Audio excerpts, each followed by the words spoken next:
not be earned.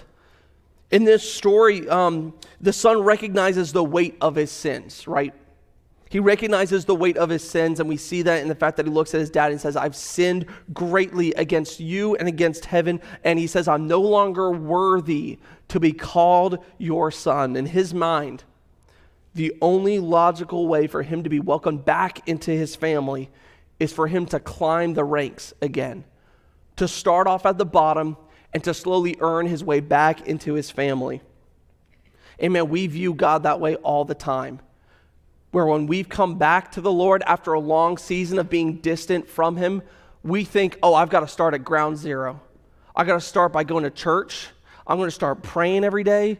I'm going to learn the lyrics to the new worship song that just came out. I'm going to be in devotion. God, I'm going to underline things in my Bible, right? And we think we have to climb the ranks in order to earn God's grace back because we've wronged him.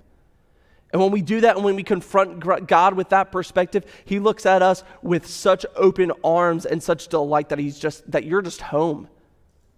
So God's grace can't be earned. It's given to us freely.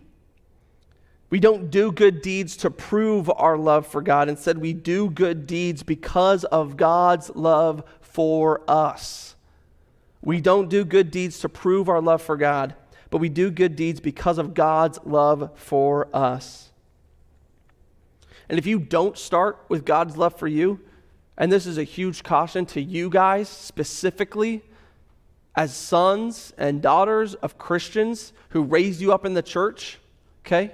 My point to you guys is if you don't start with God's love, you will so quickly walk into legalism.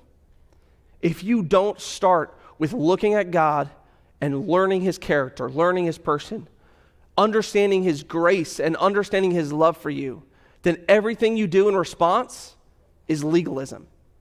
And it's you trying to earn your way into his family. And it's you trying to earn his grace and his love for you. And so God's grace cannot be earned.